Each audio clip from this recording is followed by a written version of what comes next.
안녕하십니까. 모닝쇼 이건입니다. 뉴욕 증시 어제 잠깐 삐끗하더니 다시 한번 상승세로 전환하는 모습이었습니다.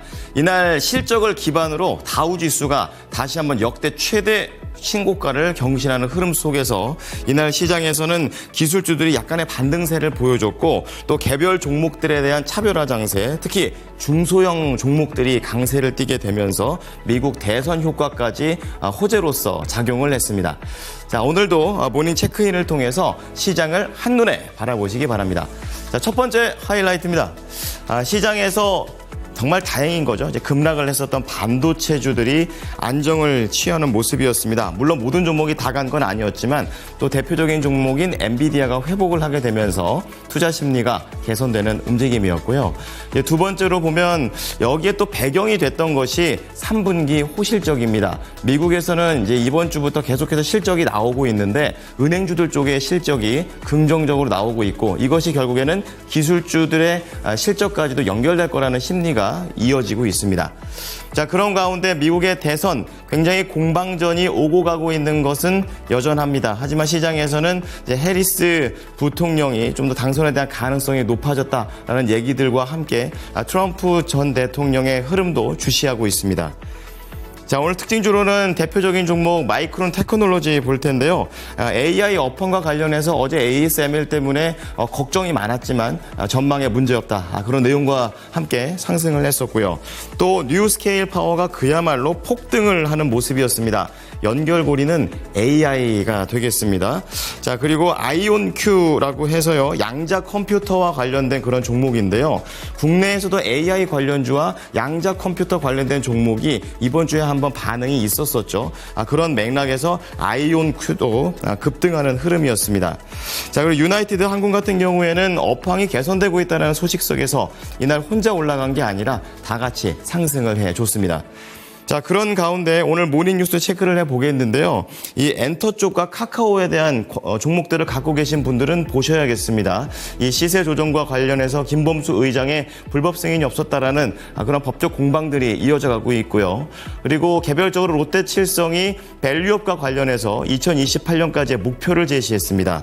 자, 그리고 하림이 HMM의 인수에 다시 한번 재도전을 하려는 그런 부분을 시사를 했었는데요. 진정성이 전제돼야 된다라고 얘기를 하고 있습니다.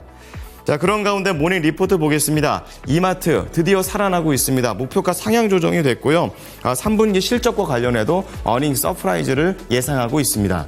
자, 그런 가운데 네이버 같은 경우에도 비교적 괜찮습니다. 3분기 호실적이 예상되고 있고 이러한 실적 흐름 자체가 단순히 단기적인 게 아니라 중장기적인 관점이라고 얘기하고 있습니다.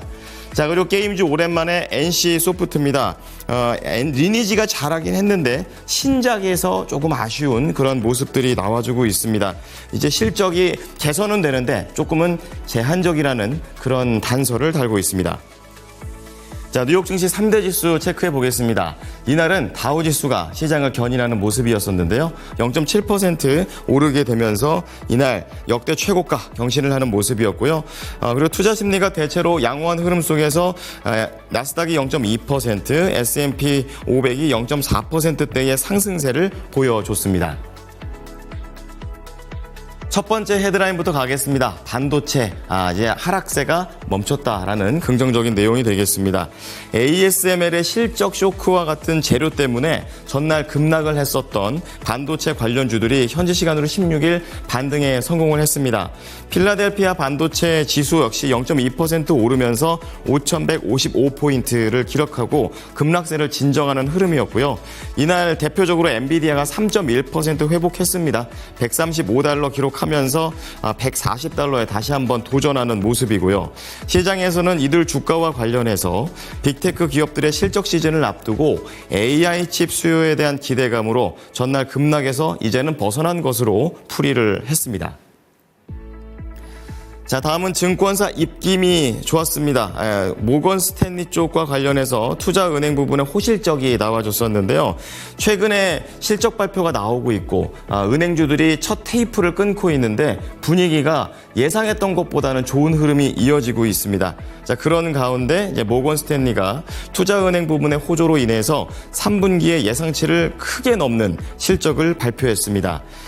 시장 조사업체 딜로직에 따르면 업계 전체적으로 글로벌 투자은행 수익은 올해 첫 9개월 동안 21% 늘었다고 얘기했고요. 특히 북미 지역에서 31% 늘었다고 분석했습니다. 투자은행의 부문과 관련해서는 매출이 56% 급증했고요. 주당 순이익 모두 다 예상치를 상회했습니다. 이것과 관련해서 모건 스탠리는 미국 연준이 정책 완화 주기를 시작하면서 투자은행들은 앞으로 M&A 활동이 회복될 것이라고 낙관론을 표명하기도 했습니다. 자, 마지막으로 미국 대선 체크를 해보겠습니다. 민주당 대통령 후보인 카멀라 해리스 부통령의 전국 지지율이 트럼프 전 대통령을 웃돌고 있다라는 여론조사가 현지 시간으로 16일 발표됐습니다. 지지율은 52대 47% 수준이 되겠고요. 앞서고는 있지만 오차 범위 내에서는 여전히 접전이 여전하다라는 관점입니다. 특징을 보게 되면 무당층에서 해리스 부통령을 크게 지지하고 있고요. 또 해리스 부통령에 대한 여성 유권자들의 강한 지지가 나오게 되면서 성별 격차가 뚜렷하다라는 게 이번 여론조사의 특징이 되겠습니다. 다만 일부 경합주들의 지지율에서는 트럼프 전 대통령이 우세를 보이고 있는데요. 52% 대 45%의 비율이 되겠습니다. 조지아주 그리고 노스캐롤라이나주 이렇게 나오고 있는데 경합주의 얘기들을 종합을 해보게 되면 여전히 이 둘의 지지율은 닭빙이다라는 결론입니다. 특징주 보겠습니다. 마이크론 테크놀로지입니다. 상승했습니다. 이 AI 업황에 대해서 물음표가 찍혔었는데 여기에서 긍정적이다라고 얘기한 것이 유효했습니다. 마이크론 테크놀로지 쪽에서는 이번 ASML의 내년 전망치 하향과 관련해서 업황 자체가 문제가 아니다라고 선을 그었고요. 이것 덕분에 종목별 차별화가 지속됐었는데 엔비디아는 마이크론 테크놀로지와 같이 좀 상승하는 분위기로서 갔지만 부품주 쪽에서는 약간은 하락세가 이어졌습니다. 이날 마이크론 테크놀로지 4.7% 오르면서 $109에 거래를 마쳤습니다. 자, 다음은 AI와 관련해서 계속해서 뉴스케일 파워가 40%대의 그야말로 폭등을 하는 그런 모습이었습니다. 이 아마존이 이런 AI를 움직이기 위한 전력을 확보하기 위해서 원전에 투자한다라는 소식이 유효했었는데요. 이날 원전과 전력 인프라는 이 뉴스케일 파워를 필두로 해서 다 올랐습니다. $19에 안착하는 모습입니다. 자, 다음은 양자 컴퓨터 아이온큐와 관련된 내용입니다. 산업에 대해서 전망이 긍정적이다라고 CEO가 얘기를 했고요. 또 관련 사업이 전기를 많이 먹는 이 AI와 관련된 수요를 크게 전력 수요를 줄게 만들 것이다라는 내용 속에서 장대 양봉을 뽑아냅니다. 17% 급등하면서 $12 중반의 거래를 마쳤습니다. 자, 마지막으로 유나이티드 항공 보겠습니다. 이제는 항공업계가 암흑의 길을 벗어났다라는 그런 내용 속에서 실적 기대에 대한 내용까지 부각되면서 올랐습니다.